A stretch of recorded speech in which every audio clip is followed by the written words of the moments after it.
Sebelum saya mulai, suara saya bisa masuk teman-teman? Masuk.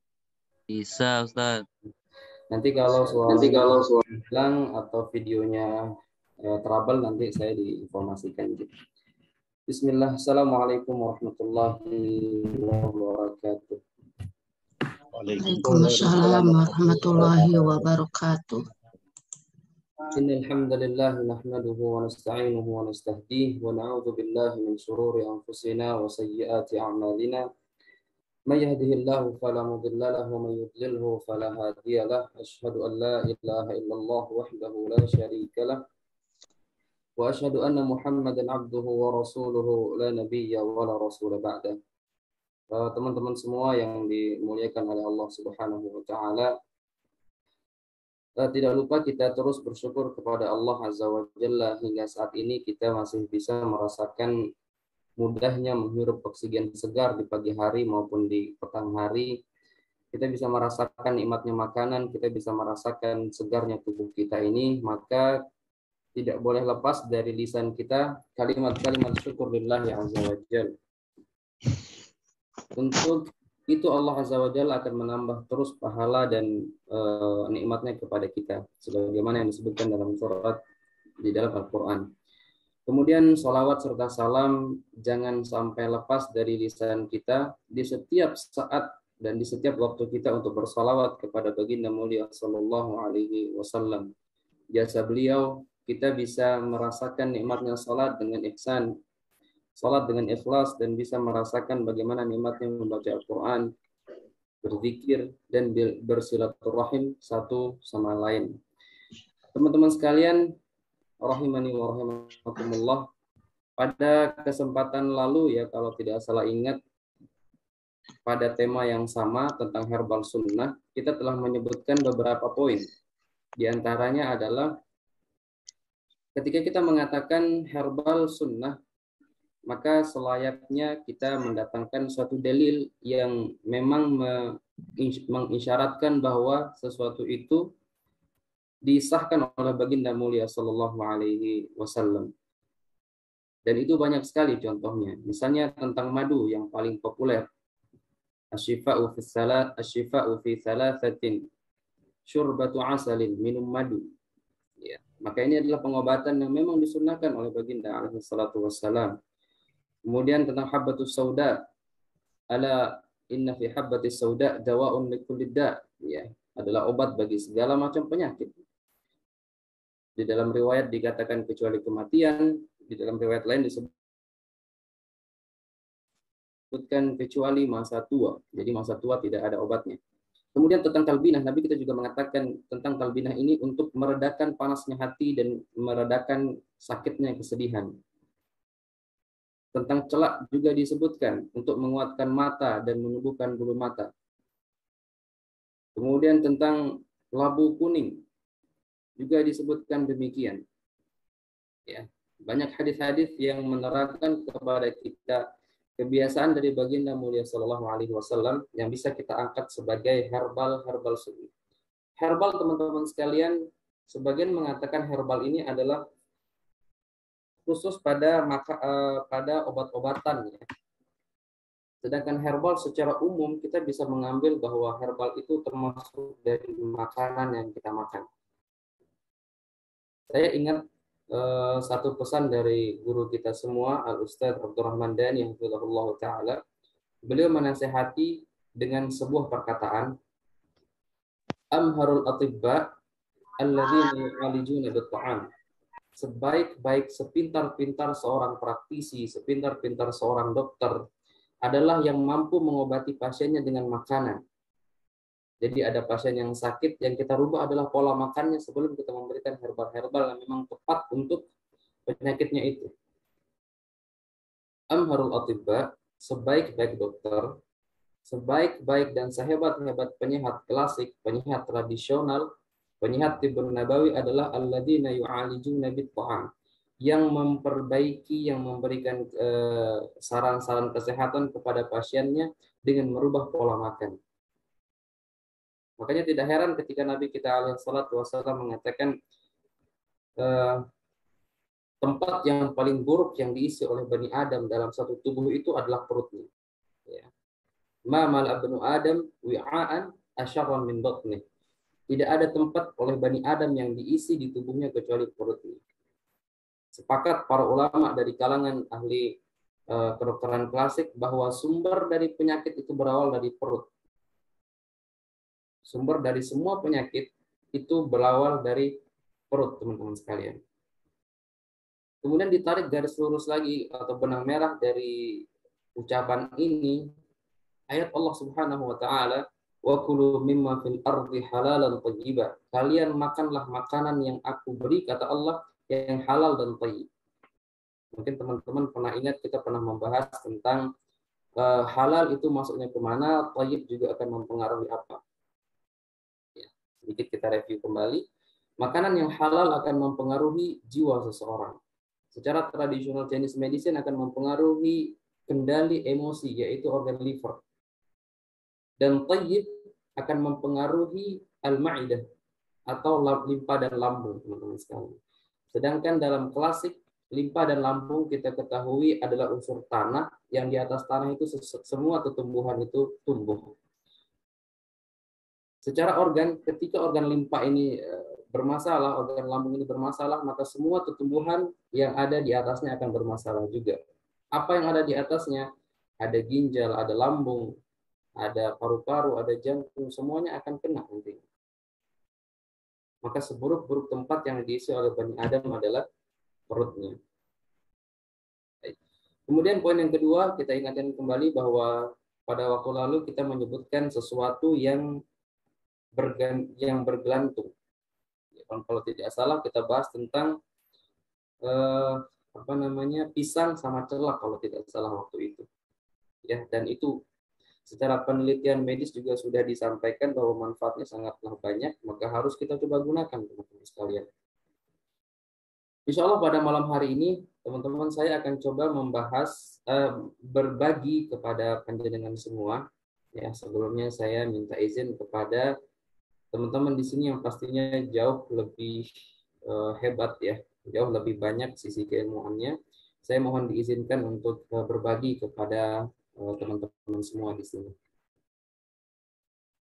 Pada malam hari ini insya Allah kita coba membaca dan merenungi ciptaan Allah dari hewan, teman-teman sekalian. Pada malam hari ini bertema tentang daging. Kita coba berkenalan tentang daging yang disampaikan oleh para ahli kedokteran klasik, teman-teman ya. Kalau dari medis, insya Allah teman-teman sudah paham ya. Di dalam daging ini sangat banyak mengandung zat besi, folat atau asam folat, magnesium, natrium, kalium, karbohidrat dan lain sebagainya. Vitamin-vitamin juga sangat banyak di daging. Sekarang kita coba melihat dari sisi klasik, bagaimana para ulama itu merangkum tentang daging ini, teman-teman sekalian. Sebelumnya saya mohon maaf ya, mungkin tidak ada slide, karena ini saya ambil dari buku saja. Jadi mudah-mudahan teman-teman bisa mendengarkan dengan seksama, kemudian bisa menulis faedah-faedah yang kami sebutkan insya Allah. Tentang daging. Daging secara umum teman-teman sekalian yang kita akan bicarakan adalah daging dari kaki 4, dari hewan ternak yang berkaki 4. Secara umum daging ini bersifat, kalau dia daging kambing itu dia bersifat hangat, cenderungnya ke hangat. Daging sapi cenderung bersifat dingin. Saya akan coba untuk memberikan klasifikasi dari sifat, kemudian cara penggunaan, bagaimana cara kita mengkonsumsi, kemudian kepada siapa daging-daging ini diperuntukkan, dan apa manfaat-manfaatnya.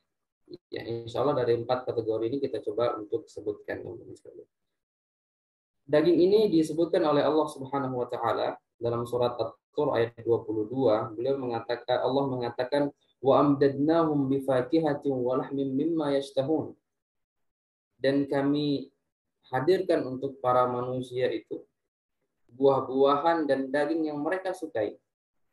Memang ini ada Allah Subhanahu wa taala sediakan kepada kita. Jadi ini disebutkan di dalam Al-Qur'an, berarti punya fadilah yang sangat besar untuk kita bisa konsumsi ini, teman-teman. Kemudian Allah juga memberikan gambaran ketika Allah mengatakan dalam surat Al-Waqiah ayat 21, walahmi tayrin mimma yashtahun. Dan manusia itu juga sangat suka nih dengan daging hewan yang terbang. Walahmi tayr, tayr itu burung yang berterbangan. Nabi kita alaihi salatu wassalam pernah bersabda dalam hadis yang diriwayatkan oleh Imam Abu Darda rahimahullahu taala. Beliau mengatakan sayyidu ta'ami ahli dunya wa ahli jannati lahmun, atau al-lahm. Sayyidu artinya tuannya makanan, yang paling afdol makanan yang ada di muka bumi ini adalah daging. Makanya Nabi kita juga sangat suka sekali makan daging.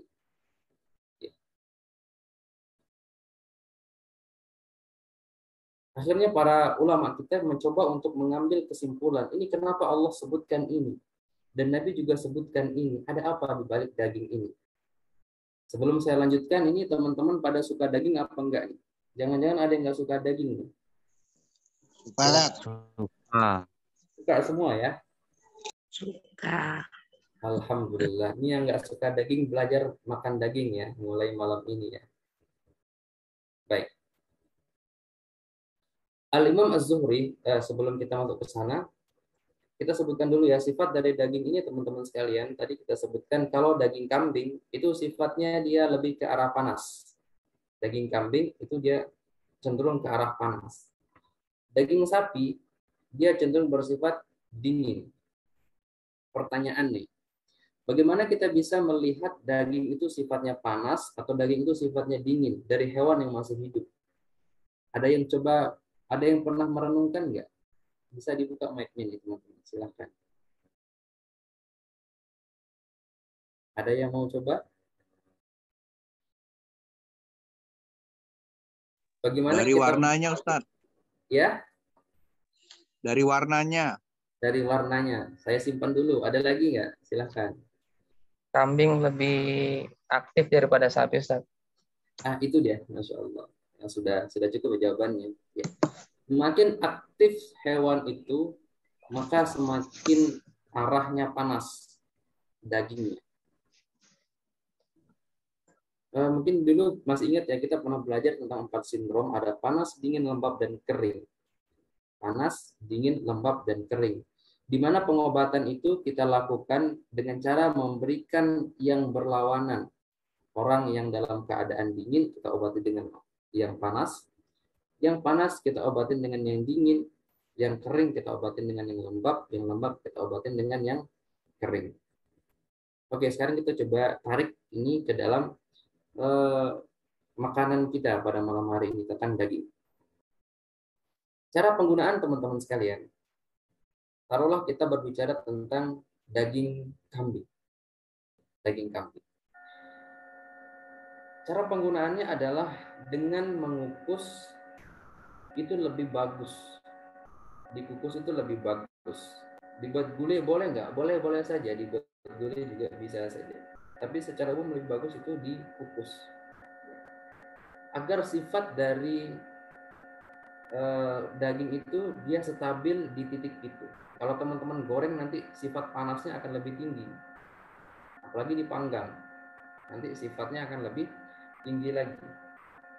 Ya.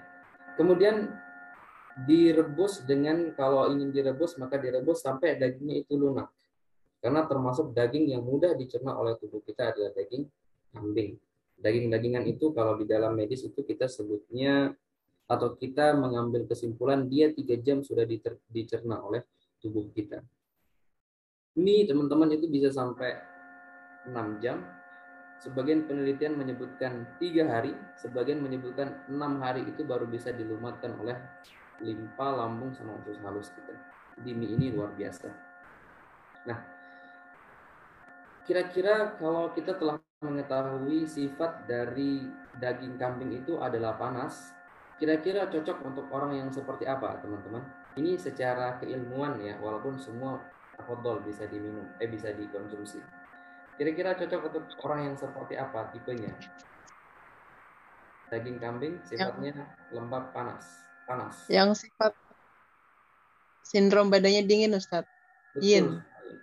Orang yang sindromnya cenderung dingin dengan karakteristik lemah, letih, lesu, pagi sudah ngantuk, kemudian matanya putih, bibirnya putih, lidahnya cenderung putih, kemudian tangannya cenderung dingin, kaki cenderung berair dan dingin, maka daging cocok untuk orang-orang seperti ini. Karena nanti ada anemia, teman-teman sekalian. Anemia karena defisiensi yang pada tubuh atau kekurangan panas pada tubuh sehingga tubuhnya itu dingin. Apa yang kita kasih? Jangan dikasih banyak sayur tambah drop. Karena dia sindromnya dingin, sayur dingin, dikasih dingin tambah drop.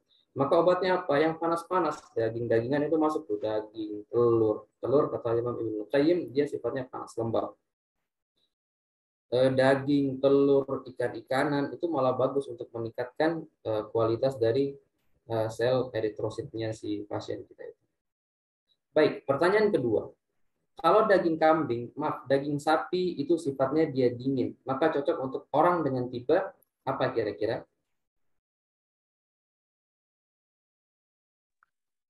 Yang sindromnya ekses panas, Ustadz.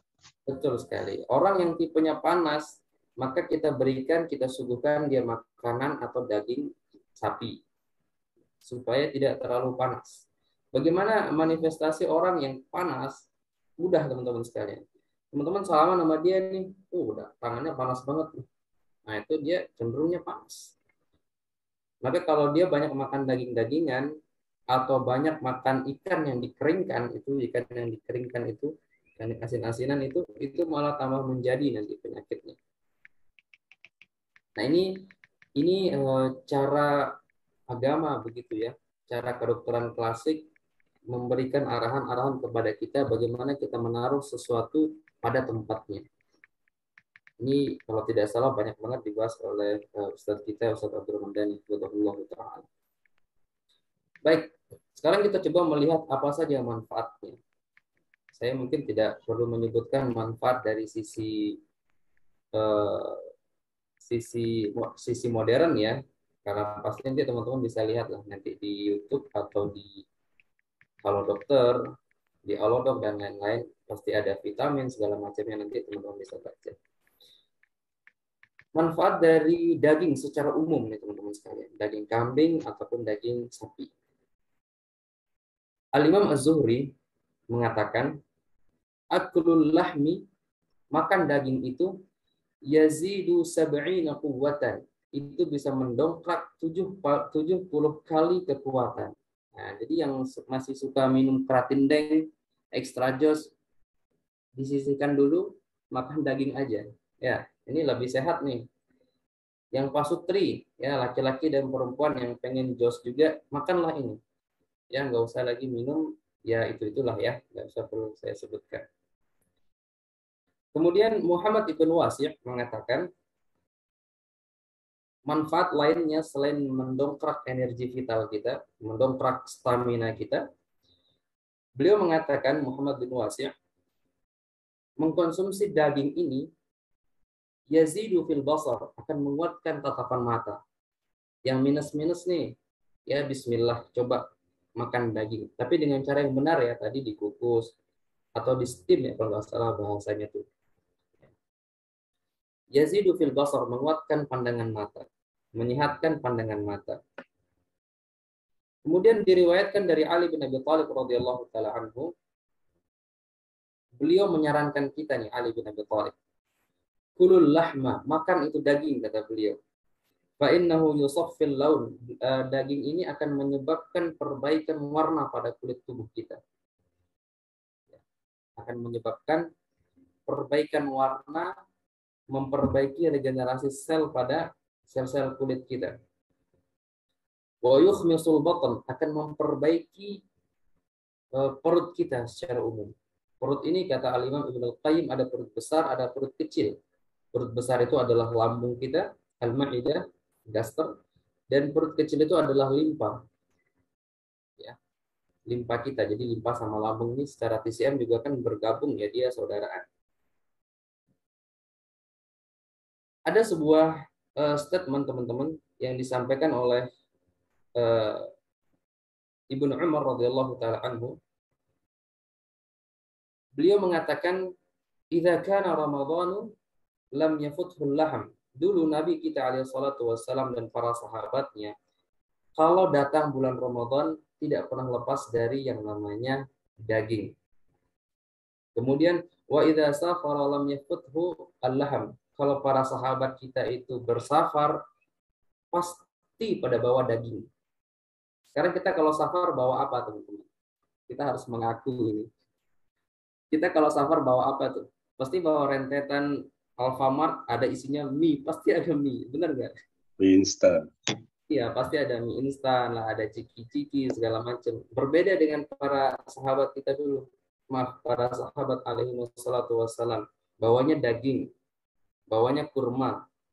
Kalau bisa kita membawa itu. Cemilan kita adalah daging. Ya, kalau nggak ada daging ya kita mungkin makan kurma lah sama telur minimal ya. Saya pribadi kalau safar saya sering bawa itu, teman-teman sekalian. Biasanya kalau lagi nggak ada dagingnya, bawanya telur rebus, telur bebek atau telur ayam itu direbus. Nah itu saya buat makan ketika perjalanan. Karena tadi ya, seperti yang dikatakan oleh Imam Zuhri tadi, daging ini bisa mendongkrak stamina kita 70 kali lipat. Ngeri nggak nih teman-teman sekalian? Tapi dengan syarat ya. Harus limpa lambungnya kuat dulu. Nah, masalahnya sekarang banyak orang secara limpa dan lambung ini lemah sekali, lemah banget. Buktinya, atau kita bisa buktikan dari lidah. Lidah yang ada tapak-tapak giginya tuh teman-teman, nah itu limpanya lemah tuh. Pernah lihat nggak teman-teman, orang kalau melek lidah, itu di lidahnya itu ada tapal-tapal gigi, ada lekuk-lekuknya itu di samping. Ada yang pernah melihat itu? Jadi saya mau ngumpulin lidah tapi Pernah Ustaz. tidak keburu. Pernah. Ya Ustaz. Ya, itu tanda defisiensi limpa, defisiensi C limpa teman-teman. Itu limpanya lemah. Ya. Jadi untuk mendapatkan tonifikasi manfaat dari kedongkrakan energi dari daging, maka kita kuatkan limpanya dulu. Bagaimana menguatkan limpa? Dengan sesuatu yang sifatnya manis alami.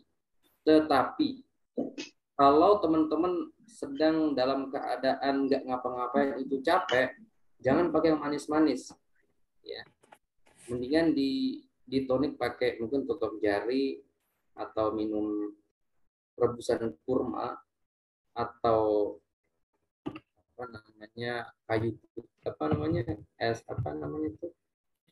kayu manis, kayu putih. Kayu manis itu bisa dikonsumsi. Nah, yang melemahkan limpa adalah overthinking, over pekerjaan, olahraganya nggak benar, banyak mikir, kepikiran, memendam, nutrisi buruk, itu juga akan melemahkan limpa dan lambung. Baik.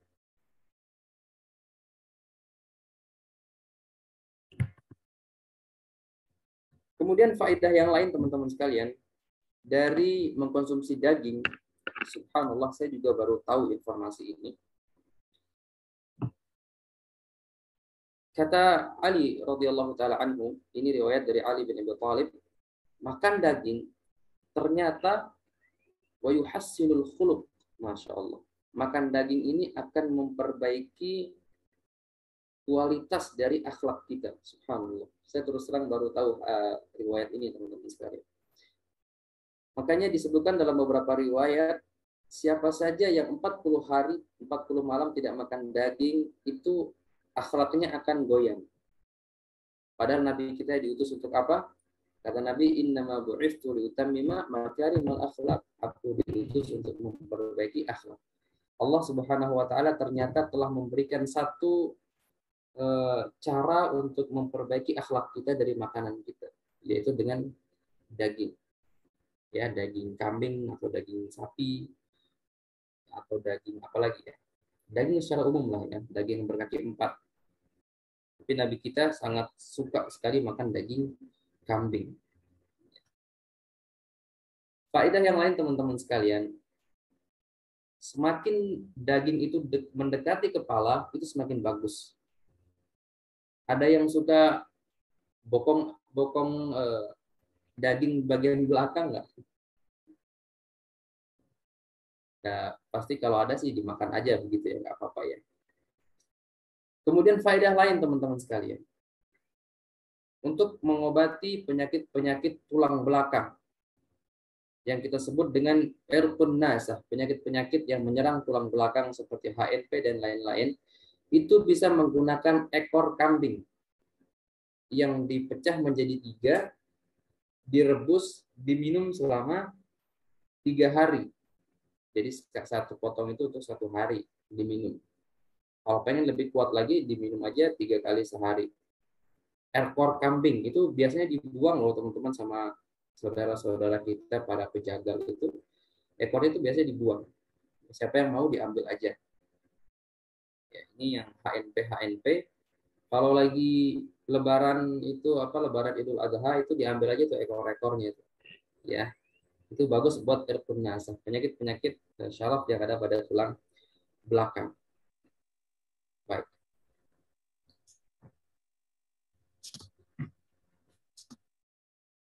Itu untuk daging 4 kaki. Sampai sini ada yang ingin ditanyakan teman-teman? Setelah ini saya coba memberikan informasi tentang ayam dan kalau masih ada waktu sama bebek Jawa.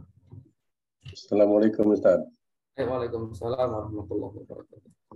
Saya Nana dari Bogor. Ya, boleh. Ini sebagaimana tadi yang Ustaz bilang mengenai ekor kambing. Ya. Itu ekor kambing sebaiknya dimasak seperti apa? Apakah hanya direbus atau diapakan yang terbaik untuk dikonsumsinya? Baik.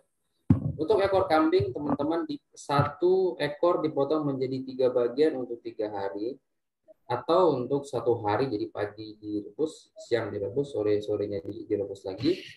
Itu caranya direbus sampai beraroma itu airnya itu. Kalau nggak salah itu jadi buih-buih putih, ada putih-putihnya gitu lah di airnya itu, nanti itu bisa diminum. Itu cara mengkonsumsinya. Jadi airnya yang kita minum insya Allah. Begitu akhi yang bertanya tadi. Jadi tanpa bumbu apa-apa? Tanpa bumbu apa-apa. Kalau pengen dibuat bumbu nggak apa-apa, nanti ditambah beberapa rempah-rempah yang bersifat hangat. Karena irqun nasah ini cenderung kita perlu menghangatkannya untuk melancarkan peredaran darah dan merilekskan otot dan saraf yang ada di sekitaran tulang tersebut. Boleh nanti ditambah rempah-rempah sih. Tapi jangan yang terlalu ekstra ya. Jadi cukup enak lah untuk dimakan, itu udah cukup insya Allah. Boleh satu lagi Ustaz? Ya. Ini yang mengenai kelemahan limpa. Itu untuk menguatkannya selain untuk kayu manis itu seperti apa? Selain kayu manis apa ada yang lainnya? Perlu kita pahami teman-teman, kelemahan limpa itu sering lemah karena tadi kita sebutkan ya, ada pekerjaan yang terlalu ekstra, banyak pikiran ya. Kemudian dari makanan nih. Makanan yang bersifat lembab berlebih itu akan melemahkan limpa ya. Makanan yang bersifat lemah berlebih akan melemahkan limpa. Makan tidak teratur akan melemahkan limpa. Banyak minum esan ini juga akan melemahkan limpa.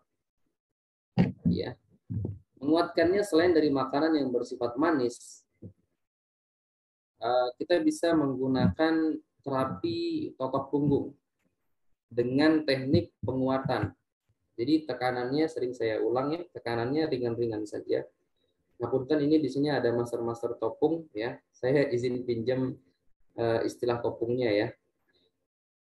Jadi kalau yang saya dapatkan selama belajar itu untuk penguatan organ, walaupun kita mendapati gerinjelan di sisi anatomi atau titik daripada limpa itu ada gerinjelan, maka kita pecah dulu gerinjelannya. Setelah cukup tipis, kita baru lakukan penekanan yang bersifat rileks. Jadi kita ngecasnya itu pelan-pelan. Nanti akan cukup menguatkan organ itu. Kemudian yang kedua, stretching, teman-teman sekalian. Stretching itu untuk merenggangkan otot, terutama di kaki. Jadi stretchingnya itu di kaki.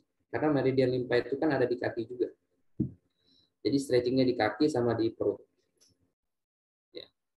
Caranya bagaimana nanti bisa lihat di Mbah Google. Cara stretching. Itu nanti banyak banget gambar-gambarnya, itu nanti bisa dicoba. Rutin lah ya, minimal seminggu itu 2 kali. Kalau bisa rutin seminggu setiap hari, alhamdulillah lebih bagus lagi. Dan hindari angin. Angin terlalu kipasan angin banget, itu juga akan melemahkan limpa lama-lama. Kira-kira seperti itu, Afif. Syukran, Ustaz. Baik, barakallahu.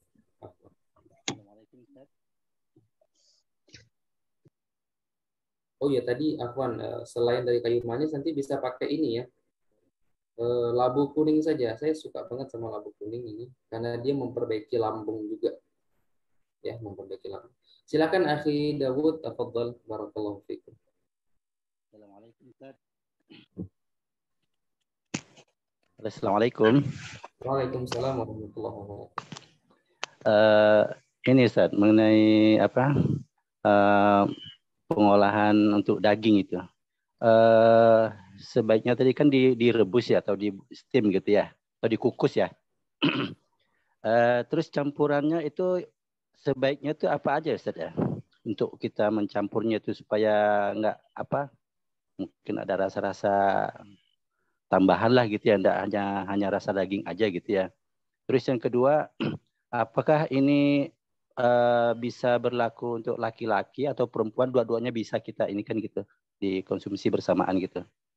Demikian Ustaz. Assalamualaikum. Assalamualaikum warahmatullahi wabarakatuh. Untuk campuran dari daging ini bebas ya teman-teman, bebas ya, mau dibuat apa saja bebas ya. Karena kita nanti intinya adalah pada manfaat dari daging itu ya, manfaat dari daging itu. Yang penting tidak terus dipanaskan ya. Ada yang daging itu dipanasin sampai empuk banget ya, juga nggak bagus ya. Jadi saran dari beberapa dokter sih cukup 3 kali pemanasan saja untuk daging itu. Kalau dari sisi campurannya, insya Allah ibu-ibu di sini banyak ibu-ibu ya, ini lebih pinter nih ya. Dimasak apa saja insya Allah masih bisa teman-teman sekalian. Kalau saya boleh memberikan saran sih, karena banyak saya sebut mitos ya, daging kambing menyebabkan hipertensi, hiperkolesterolemia dan lain-lain, itu sebenarnya tidak benar. Daging kambingnya menyehatkan, tetapi campuran dari daging itu yang bermasalah. Banyak santan misalnya ya, kemudian rempah-rempah yang lengket-lengket, saya kurang mengerti ya tentang rempah-rempah. Para ibu-ibu pemasak ini biasanya paham banget. Kemudian apa tadi yang kedua Pak ya? Saya jadi lupa ya. Apakah baik juga untuk apa? Bisa dikonsumsi laki-laki saja atau dua-duanya perempuan juga ini boleh gitu? Untuk laki-laki dan perempuan dan untuk anak-anak juga sangat bagus ini ya. Dengan catatan secara pemahaman klasik ya, kalau ingin dirutinkan, maksudnya mungkin dalam seminggu pasti ada daging lauk di dapurnya begitu, pastikan limpa kita kuat. Kalau tidak kuat, pokoknya kalau limpanya melemah, tapak giginya semakin banyak ya, kemudian lidah bagian tengah ini kok putih begitu ya, apalagi sudah ada retakan ini dari ujung lidah sampai ke belakang, itu pastikan dagingnya itu benar-benar matang, jangan setengah matang. Itu karena perlu energi juga untuk mencerna si daging itu, walaupun tidak terlalu berat oleh pencernaan kita. Ya. Jadi laki-laki, perempuan, anak-anak bisa dikonsumsi. Begitu, Afif? Ya, boleh ya? Sudah cukup boleh. Ya jawabannya tadi atau masih ingin ditambahkan? Ini mengenai ini apa? Subhanallah. Lupa tadi. Nanti kalau ingat bisa dilanjutkan. Assalamualaikum Ustaz. Ya, waalaikumsalam. Ada lagi Ustaz? Ya, boleh. Untuk klien yang mengalami kelemahan limpa, itu makanan apa yang harus kita jaga untuk menguatkan limpa?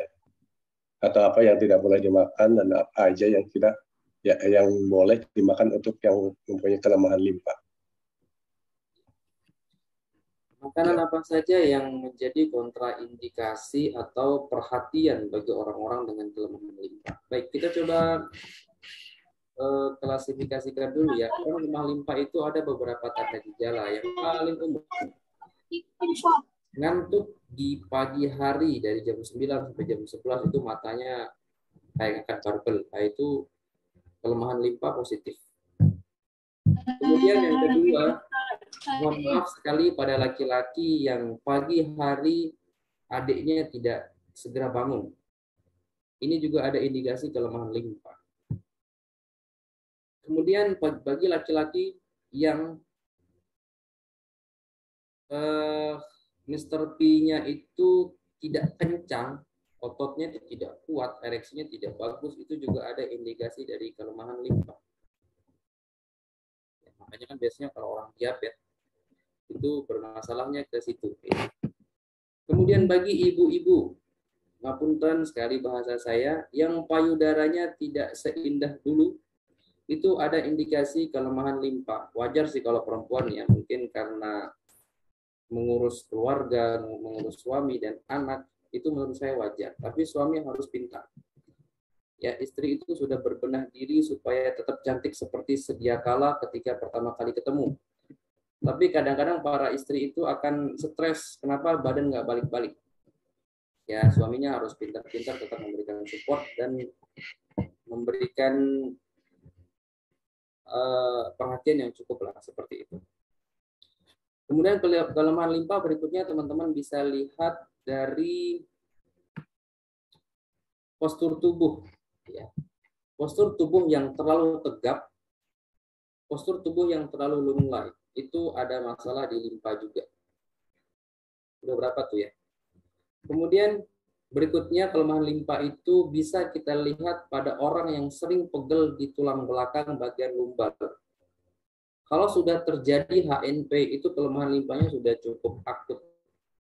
Jadi HNP itu teman-teman itu juga bisa disebabkan oleh kelemahan limpa. Jadi kekuatan limpanya, HNP-nya sembuh sendiri nanti. Subhanallah. Begitu ya. Apa saja yang tidak disarankan untuk dikonsumsi? Semua makanan yang bersifat lembab. Bagaimana memahami makanan itu lembab? Kalau dia basi, dia berlendirnya itu banyak, begitu ya. Berlendirnya dia banyak dan lengket. Kemudian produk-produk, dari tepung ketemu minyak, ini juga akan sangat-sangat mudah melemahkan limpa. Kemudian banyak minum minuman yang berwarna dan kurang minum air, ini juga akan mudah melemahkan limpa. Kemudian overthinking, over bekerja, olahraga yang terlalu ekstrim, ini juga akan melemahkan limpa. Jadi dari sisi makanan itu semua tadi kita sebutkan ya, makanan-makanan yang susah dicerna. Kalau digigit alot itu juga akan gampang melemahkan limpa, teman-teman sekalian. Dan selanjutnya ada makanan-makanan yang susah dicerna oleh lambung dan limpa kita, seperti, mohon maaf saya harus sebutkan ini, ketan, kacang hijau, sama apa lagi ya, saya lupa. Ketan lah paling banyak ini. Banyak yang suka ketan nggak di sini ya? Ketan ini biasanya kalau lagi ada acara itu. Termasuk saya suka itu, Pak. Iya. Ketan ini agak susah dicerna. Kalau di dalam istilah klasiknya teman-teman sekalian, ketan ini bagus, kacang hijau juga bagus, tetapi limpa sama lambung butuh banyak energi untuk mencerna keduanya ini. Sehingga pada orang yang memang sudah basicnya lemah limpa, lemah lambung akan kehabisan energi. Sehingga terjadi lemah limpa lambung tingkat 2 atau grade 2. Pagi hari udah capek banget, itu sudah mulai bermasalah. Oke, kita upgrade lagi makanan kita ya, makanan-makanan yang mudah dicerna, makanan-makanan yang sehat seperti itu, banyak minum air putih. Kira-kira seperti itu, Akhir. Ini ada pertanyaan di kolom chat. Maksudnya tegap lunglai yang seperti apa? Baik, ini dari saudari Wati di Hong Kong. Baik. Tegap itu orangnya terlalu begini, badannya terlalu kelihatannya kekar banget. Ya kalau kita paham ilmunya, ini kekar karena kelemahan limpa atau kekar karena memang betul-betul ototnya jadi. Jadi kaku dia badannya itu. Tegap banget begitu ya. Itu ada kelemahan limpa di sana. Jadi limpanya terlalu stres. Dia akan kejang. Kalau lunglai itu lemas lah, orangnya itu lemas, kayak nggak hasrat ngapa-ngapain ya, nggak ada kerjaan tapi malas-malasan, lemah, letih, lesu, itu lunglai seperti itu maksudnya. Bukan kayak cacing yang begitu-begini ya, orangnya lemas lah begitu ya. Berarti makan rengginang juga melemahkan limpa. Untuk orang yang dasarnya lemah limpa, iya. Kering teman-teman sekalian. Kita kalau nyuci baju butuh air, nyuci piring butuh air. Kalau kering gimana mau nyuci kan begitu. Jadi jangan banyak-banyak. Yang suka makan rengginang, saya kalau ke Jawa itu dikasih cemilannya rengginang terus sama teman-teman ya. Banyak minum air putih dan buah-buahan yang bersifat lembab, dingin seperti pepaya yang murah-murah aja, pisang gitu ya.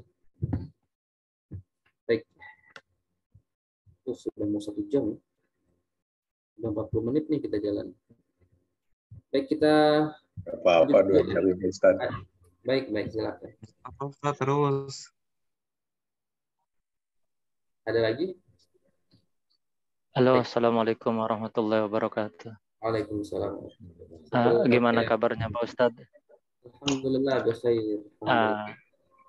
Mohon izin Pak Ustadz, ini berdasarkan pengalaman saya posisi sekarang kan ada di Arab. Cuman kira-kira masalahnya kalau posisi ngantuk di mobil itu kan kemungkinan satu obatnya tidur istilahnya atau istirahat. Dari beberapa trik dari segi saya putar-putar keliling atau tampar-tampar inilah supaya menghindari, karena kan sekejap aja mungkin udah pindah alam. Kan ada inisiatif saya kebetulan itu di mobil itu ada air hangat akibat kepanasan matahari. Tapi reaksi dari situ setelah kita minum rasa ngantuk menghilang. Yang saya pertanyakan, dari air minum yang kena matahari ini dalam jangka panjang apakah ada efek samping yang membahayakan bagi tubuh? Apakah tidak? Mohon penjelasannya Pak Ustadz. Yang kedua, minta petunjuk herbalnya. Kemarin saya bekam. Cuman saya enggak cuman ada diagnosa antara jantung dengan darah, jantung tinggi, darah tinggi. Saya tanpa diagnosa, tanpa saya pertanyakan itu masalah glukosa, gula darah. Seminggu kemudian itu luka enggak sembuh-sembuh Pak Ustadz. Mohon minta petunjuk dengan herbalnya dan hal pantangannya untuk yang mengalami kondisi yang tadi untuk mengeringkan dengan herbal ataupun pantangannya. Terima kasih Pak Ustadz. Assalamualaikum warahmatullahi wabarakatuh. Waalaikumsalam warahmatullahi wabarakatuh. Air kena sinar matahari, begitu ya tadi ya pertanyaannya. Benar-benar. Membahayakan? Saya kurang informasi sih tentang ini. Cuman beberapa hal yang pernah saya baca itu, kalau dia menggunakan botol ya, teman-teman, botol plastik terutama kayak aqua dan lain, itu akan ngefek ke airnya itu. Tapi kalau gelas kaca itu masih cenderung aman, walaupun kalau saya pribadi lebih memilih tidak mengenakan air itu ke matahari, karena air itu kan dia diam. Kecuali kalau dia mengalir, jadi panas itu masih bisa dibuang melalui aliran air itu. Karena radiasi ya, di sinar matahari kan ada radiasi juga. Jadi sebaiknya tidak dikenakan matahari. Tapi kalau lagi nggak ada air minum, ya bismillah diminum. Kemudian setelah dibekam tidak sembuh-sembuh lukanya ya. Ini secara holistik teman-teman, ini diabetes dengan kelebihan unsur air lebih tinggi daripada unsur panas. Sehingga dia belekan, lembab, tubuhnya itu cenderung lembab dan dingin, walaupun secara diagnosa klasik dia panas. Nanti disuguhin coba makanan daging ini bisa ya, makanan daging-dagingan, tetapi tidak digoreng sampai kering, bukan sate-satean. Daging murni ya, atau daging olahan yang diolah di rumah begitu, tetapi dia matangnya sempurna. itu dimaksimalkan dulu, kemudian seperti ikan-ikanan, ikan kolam lah, ikan gurame misalnya, kemudian udang kalau ada kolesterol ya jangan dulu. Kemudian asparagus itu juga bisa masuk, asparagus, brokoli itu bisa masuk. Kalau dia mual itu di stop dulu, yaitu beberapa makanan yang 4 yang kita sebutkan tadi. Untuk diabetesnya ini saya perlu diagnosa lanjut lagi ya, apakah diabetesnya ini karena livernya. Tadi kan ada kolesterol ya, berkaitan dengan liver pastinya. Diabetesnya ini karena limpa yang defisien, limpa yang lemah, atau karena paru-parunya bermasalah. Itu nanti obatnya rada berbeda-beda. Tapi secara umum panjenengan nanti bisa menggunakan diabetes ya, agak sedikit sulit ini untuk menentukan obatnya. Bisa dengan menggunakan pare dah. Pare untuk dikonsumsi ya. Tetapi kalau lidahnya putih sih saya agak kurang recommended ya. Tapi nanti bisa dicoba dulu aja ya. Pare, kemudian makanan kelor yang itu semuanya dimasak matang. Ya, jangan dibuatkan lalapan. Ini nggak bisa lalapan masuk untuk tipe-tipe seperti ini sebenarnya. Kemudian untuk lukanya ini dicoba dibasuh dengan madu deh. Madu kecil-kecil, diusap kecil-kecil. Kalau lukanya besar, itu saya sih biasanya pakai yang medis ya. Nanti disarankan ke dokternya saja biar lebih enak. Nanti teman-teman bisa menuliskan di kolom chat yang pernah menangani kasus diabetes dengan luka yang gangren itu dibasuh pakai apa? Ya, teman-teman bisa chat nanti di sini. Itu kira-kira arti ya. Terima kasih Pak Ustadz. Baik, saya lanjutkan dulu teman-teman ini biar dapat kita 2 tema ya. Ini udah mau 1 jam, Masya Allah. Yang kedua adalah daging ayam. Saya yakin di sini tidak ada yang tidak suka dengan ayam. Ada yang nggak suka ayam nggak di sini? Insya Allah suka semua ya. Ayam teman-teman sekalian, ini juga makanan yang dianjurkan oleh Nabi kita Shallallahu Alaihi Wasallam. Dalam hadis Bukhari Muslim, Nabi kita menyebutkan dalam hadis Abi Musa al-Asy'ari radhiyallahu taala anhu, anna Nabi sallallahu alaihi wasallam akala lahmad dajjaj. Beliau juga makan daging ayam. Ya, daging ayam. Sifatnya daging ayam ini teman-teman harun rotobun fil ula. Panas lembab derajat 1. Jadi panasnya lebih dominan, lembabnya agak sedikit kurang. Berbeda dengan bebek. Bebek yang ribut itu namanya apa, teman-teman? Kalau di saya namanya bebek onco yang ribut itu. Kalau di teman-teman namanya apa ya? Biar dapat gambaran nih.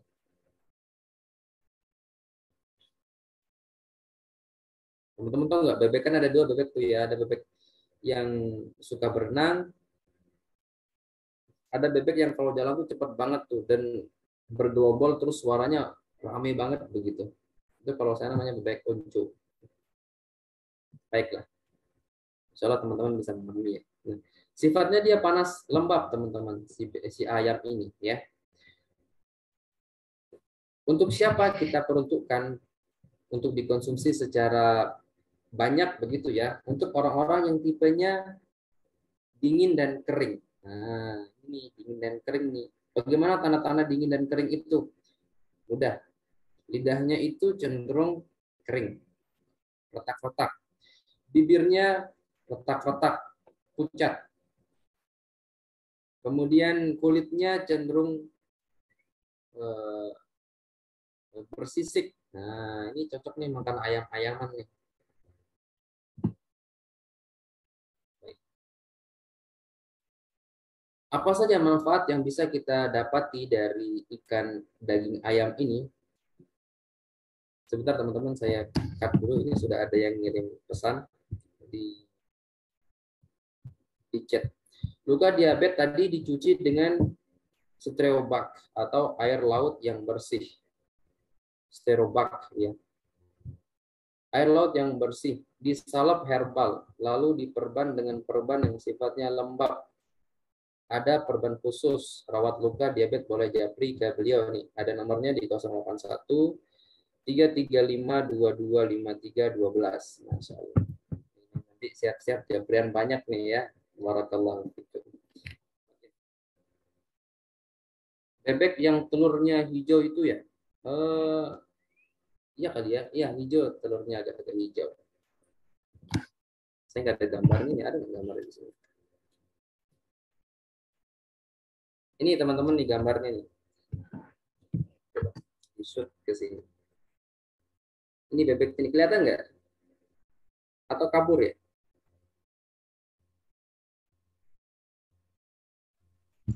Bebek Nggak itu yang kabur. kakinya panjang. Itik ya, itik ya. Yang ribut itu kalau dia sedang pawai. Pawai ya. Oke, kita lanjut dulu. Apa nih manfaat dari daging ayam? Wah, ini seru nih. Ternyata daging ayam ini teman-teman sekalian adalah salah satu daging yang khafifun 'alal ma'idah. Dia mudah dicerna oleh perut kita. Nah, ini salah satu makanan yang memperbaiki limpa. Tadi yang bertanya tentang limpa lemah, nih makan daging ayam. Kemudian sari'ul hadam, dia mudah dicerna dan diserap oleh pencernaan kita. Jayyidul khalt, dia mudah bercampur dengan makanan-makanan yang lain. Yazidu fid dimaghi wal mani. Nah, ini nih dia menambahkan kuantitas dari sperma bagi laki-laki dan sperma bagi perempuan. Sperma itu ada dua ya, laki-laki dan perempuan, kita sebut dengan sperma. Kemudian wa yusaffi as-saut, dia memperbaiki kualitas dan kehalusan suara. Ini tapi harus tahu cara masak ini ya, yang masak pakai minyak-minyak ya suaranya juga enggak bagus-bagus nantinya ya. Kemudian wa yuhassinul laun, akan memperbaiki kualitas kulit, memperbaiki kulit ya, secara umum seperti itu ya, memperbaiki warna dari kulit kita. Kemudian wa yuqawwi al-aql, akan menguatkan akal pikiran kita. Wah, ini luar biasa nih daging ayam. Murah ya daging ayam ya.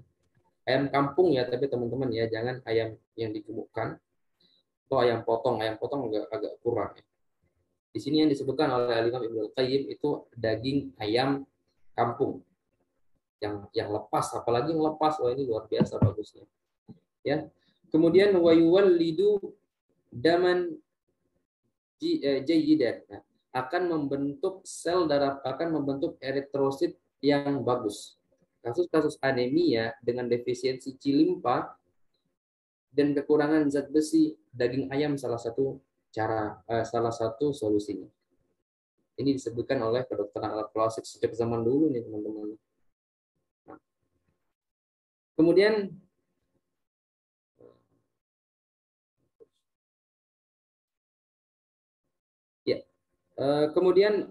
daging ayam ini teman-teman sekalian akan memberikan stamina yang tidak sebesar dari daging kambing ya pastinya ya. Tapi dia memberikan energi yang cukup bagus setiap para penikmatnya. Daging ayam ini teman-teman kalau saya sih digoreng masih bisa ya, kemudian kita kukus, kita steam itu juga masih bisa, agak sedikit bebas ya untuk daging ayam ini. Soalnya kan gampang dibeli. Kalau daging kambing, daging sapi kadang-kadang sesekali kita beli. Karena dia agak berduit untuk membeli daging yang tadi, daging kambing sama daging sapi atau daging kambing begitu ya. Maka sebisa mungkin yang paling bagus untuk cara untuk kita mengkonsumsinya. Kalau daging ayam ini masih variasinya masih bisa dibanyakin. Dikukus, mau digoreng, ya, mau dibuat apa itu masih bagus ya.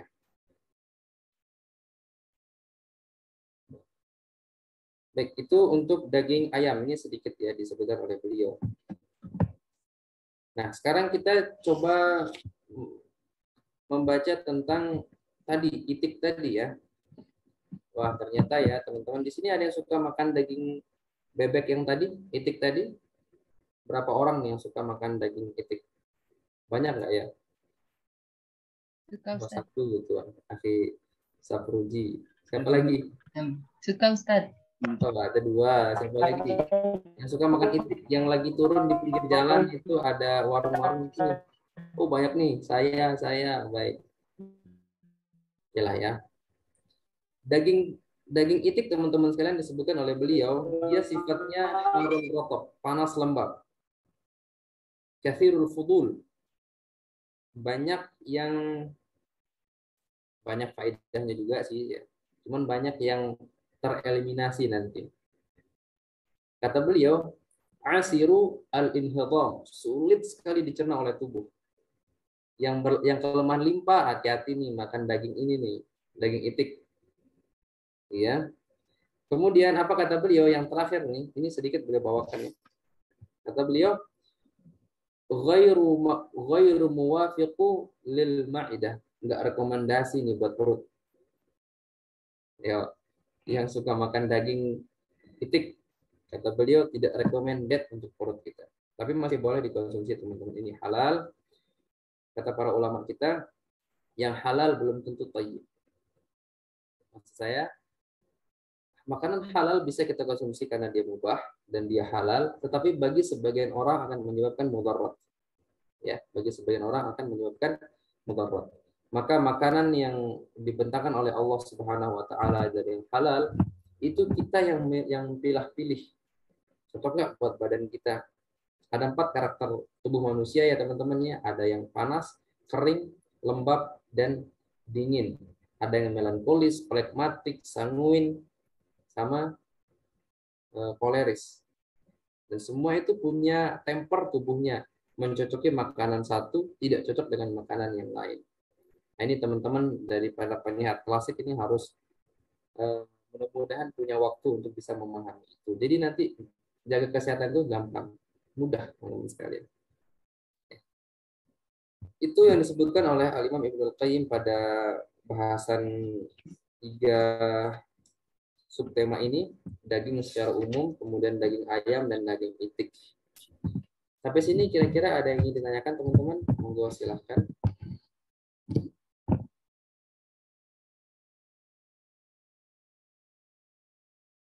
Ini ada yang bertanya di kolom chat dulu ya.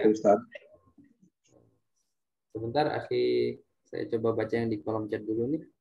Ya, Ustaz. Afwan, pernah kami mendengar tidak boleh mengkonsumsi daging hewan berkaki 4 dengan daging hewan berkaki 2 secara bersamaan. Begitu pula untuk hewan darat dan hewan laut tidak boleh dikonsumsi. Bagaimana itu? Teman-teman yang sempat ikut nanti di sharing Mutaba MH saya insya Allah di hari besok atau hari besoknya lagi free insya Allah kita coba ngobrol-ngobrol tentang ini juga. Iya, secara kesehatan tibun nabawi kedokteran Arab klasik tidak disarankan menggabungkan 2 jenis hewan yang berbeda. Jadi ini konsep panas dingin ini banyak banget dijabarin sama guru kita Ustaz Abdul Rahman Dhani. Tidak boleh menggabungkan hewan berkaki 4 dengan hewan berkaki 2. Tidak boleh menggabungkan hewan laut dengan hewan darat.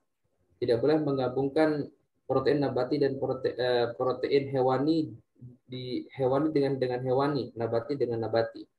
Harus berlawanan. 1 piring dengan 1 nasi.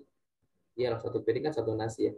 1 porsi itu ada daging dan sayur, telur dan sayur, udang dan sayur. Intinya ada hewani, ada nabati.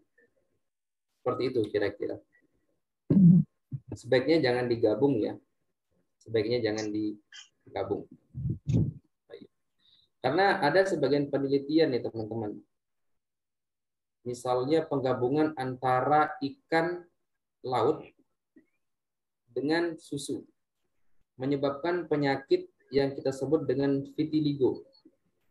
Pernah tahu teman-teman vitiligo ya? Vitiligo itu yang nasallallahu salamatu wal afiyah, yang kulitnya itu putih-putih gitu ya.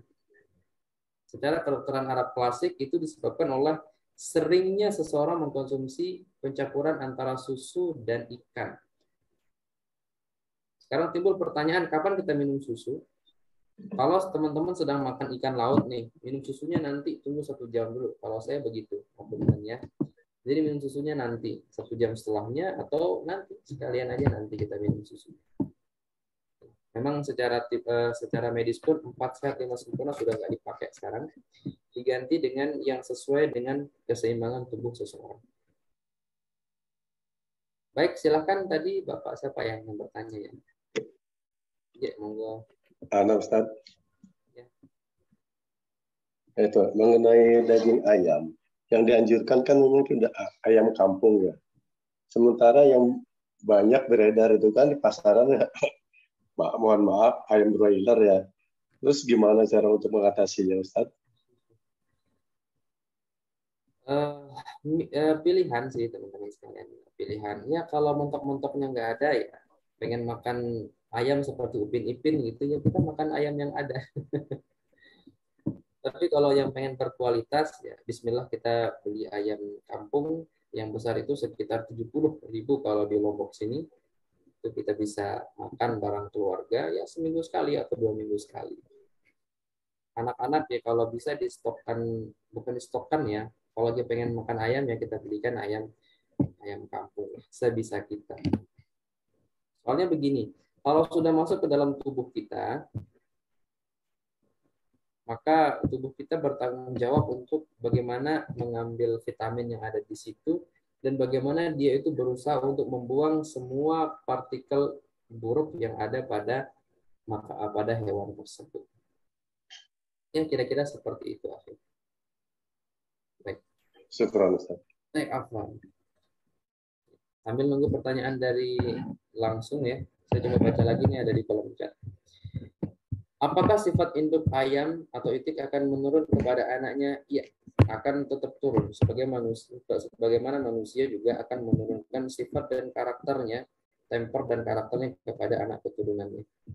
Assalamualaikum warahmatullahi wabarakatuh. Mau tanya, kenapa kalau saya makan jeroan ayam dan bebek atau ampela, itu dada saya sakit seperti susah nafas gitu. Kira-kira itu kenapa ya?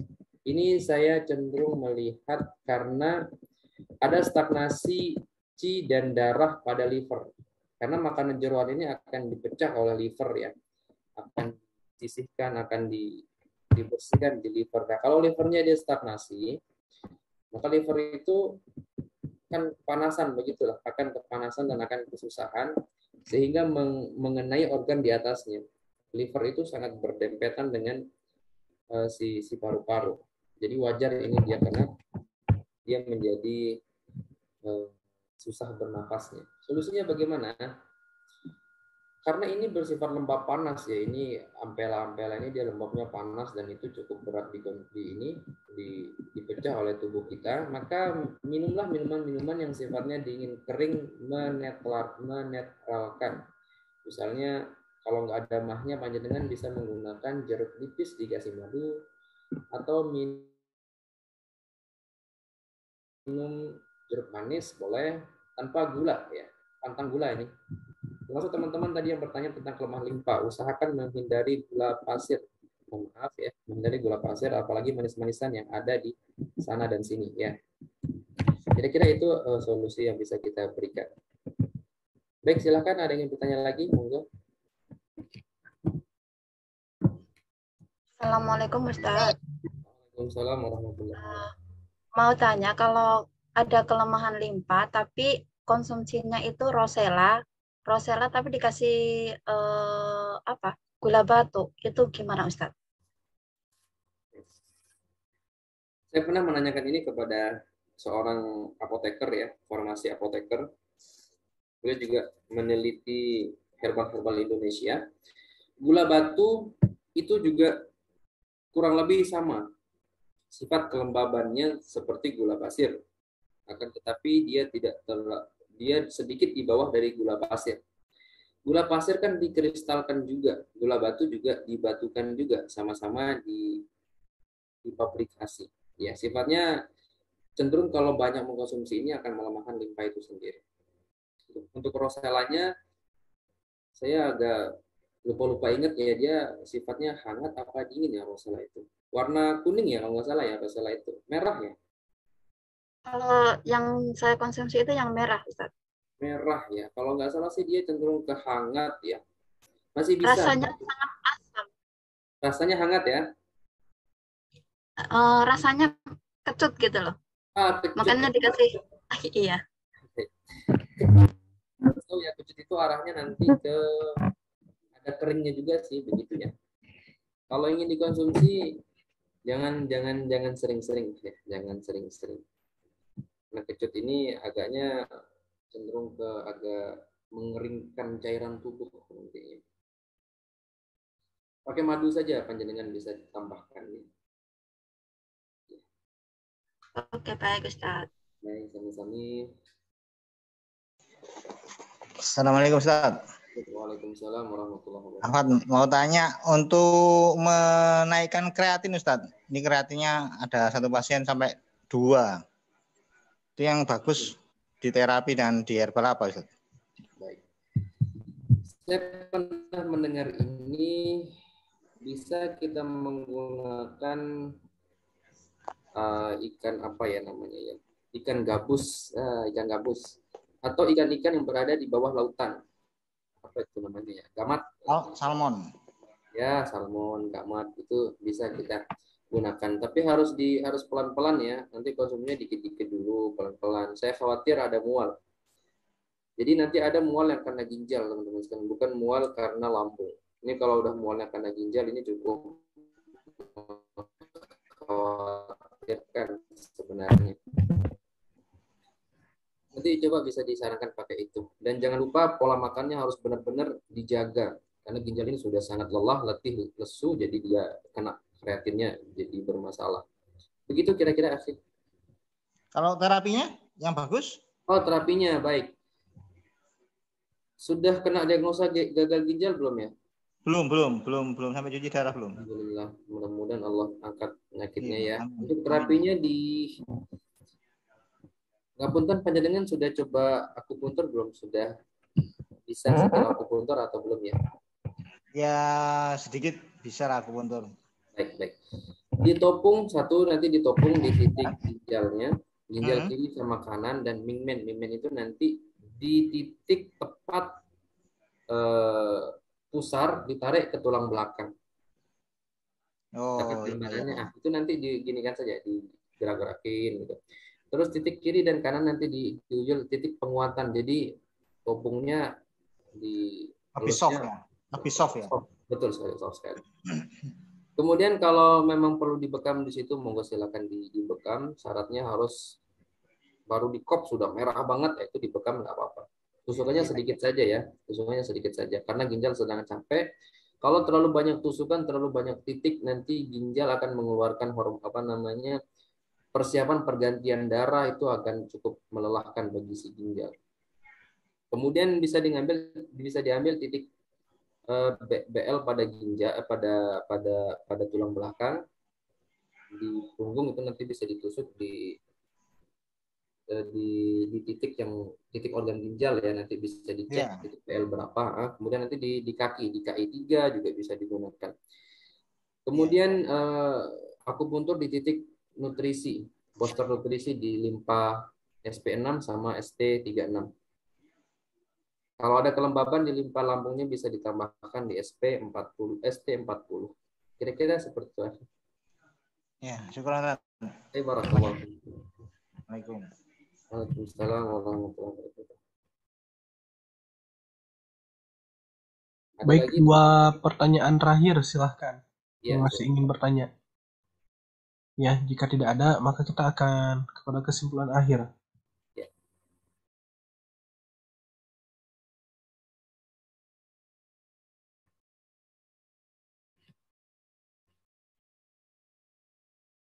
Baik, ya. Silakan untuk kesimpulan akhir, Ustaz Hadi. Alhamdulillah teman-teman sekalian yang masih menyimak sampai akhir ini. Sebentar. Saya ngapunten ya, tidak ada slide-nya ini karena saya ambil langsung dari buku. Mudah-mudahan ada faedah yang bisa teman-teman ambil.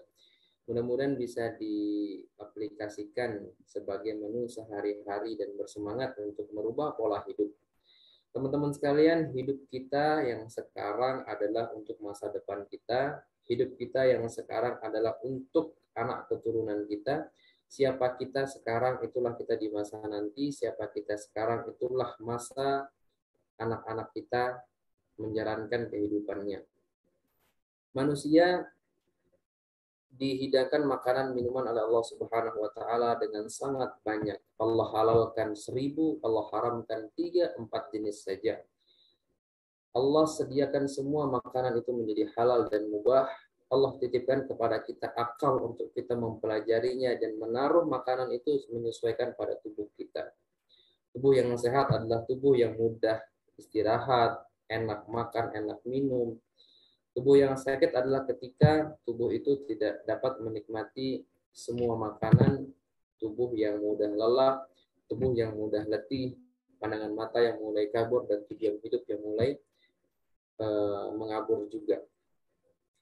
Teman-teman sekalian, At-Tibbun Nabawi yang dibagikan kita oleh para ulama kita disaring dari hadis-hadis yang mulia dari Nabi Shallallahu Alaihi Wasallam untuk kita gunakan dalam kehidupan kita, untuk kita aplikasikan dalam kehidupan kita. Saya mengenal beberapa orang non-Muslim yang sesampai usia mereka di atas 60 tahun, mereka masih bisa memikul benda naik turun gunung, dan itu sering saya lihat teman-teman sekalian, dan saya sempat mampir di beberapa rumah mereka di lereng Gunung Merbabu di Jawa Tengah. Mereka orang non-Muslim, tapi mereka menggunakan teknik Tibbun Nabawi dari nabi kalian, begitu kan? Nabi Muhammad kalian itu punya teknik kehidupan yang luar biasa, banyak digunakan oleh orang-orang non-Muslim. Subhanallah. Kemana kita dari Tibbun Nabawi, teman-teman sekalian? Alhamdulillah LKHI memfasilitasi teman-teman semua untuk bisa mengenal, bisa merangkul dengan Tibbun Nabawi ini. Ayo kita gunakan. Saya belajar dan kita semua masih pembelajar. Demikian teman-teman sekalian yang bisa saya sampaikan. Kurang dan lebihnya saya mohon maaf. Itu datang dari diri saya pribadi dan godaan syaitan. Yang benar murni datang dari Allah Subhanahu wa taala, Zat yang Maha Mulia. Akhir kalam, subhanallah. Akhir kalam saya kembalikan kepada Kak Hafizan. Tafadhal Kak. Baik, jazakumullah khairan katsiran kepada Ustaz Hadi, luar biasa. Paparan pada malam hari ini sangat berkesan untuk kita semua ya. Dan semoga bermanfaat ilmunya, insya Allah. Kita tutup pertemuan